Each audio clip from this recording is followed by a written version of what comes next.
करके रोजी रोटीला शहर में आइल बानी। मेहनत करके रोजी रोटीला शहर में आइल बानी। शादी ला तोहरा दू पैसा कुली बन के कमानी भेज दिहे डाक से राखी। यहाँ काम बहुत बाबा की भेज दिहे डाक से राखी। यहाँ काम बहुत बाबा की। बंधन भाई बहन के होला टूटते ओहार। रक्षा बंधन भाई बहन के होला टूटते ओहार। आई बाला तो आँख से हमरा लोर के बहिन हाथ भैया जानी रोइहा। बहन के कसम भैया ए भैया जानी रोइहा। बहन के कसम भैया।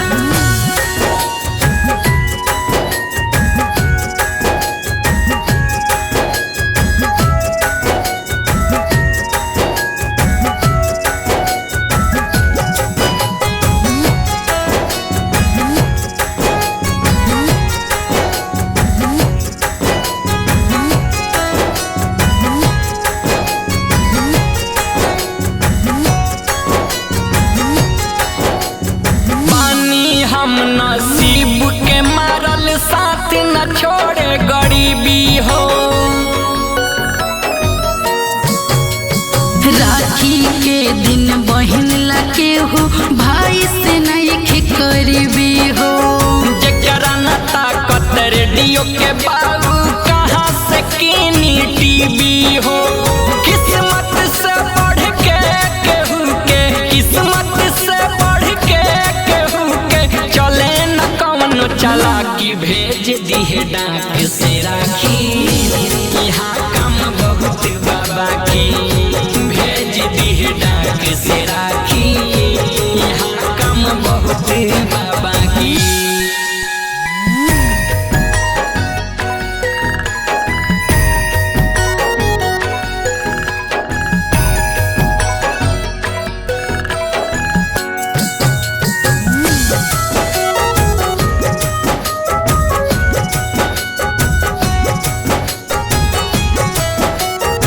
मिक्स बाय कमाल धर्मेंद्र। हाल बता दे बाबूजी के हाल बता दे माई के। खाट पशु तल खोखत वालो पैसा नहीं खे दवाई के। मेहनत भले बात दुगुना जेब तरसे ला पाई के। कहीं है आई तो पैसा दे देब कहीं है आई तो पैसा दे देब कर्जा दे देगा कि भेज दिहे डाक से राखी। यहाँ काम बहुत बाबा की भेज दिहे डाक से राखी। यहाँ काम बहुत बाबा की।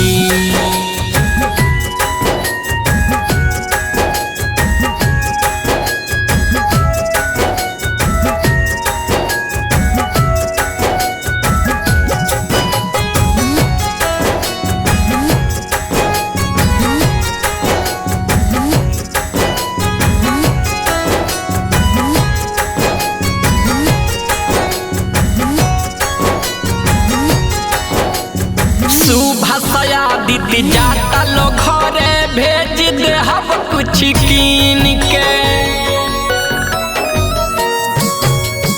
कह दिह भैया दे दिलो आके तोहरा सुनीता बहिन के। बहुत अपना हो के नदी है चेहरा पपहरा मलिन के। घर पहुँचते दे दिह कह देब घर पहुँचते दे दिह कह देब नहीं तो पेरा ताकि भेज दिहे डाक से राखी। यहाँ काम बहुत बाबा की। ए भैया जानी रोइहा। बहन के कसम भैया। Annu recording studio Delhi.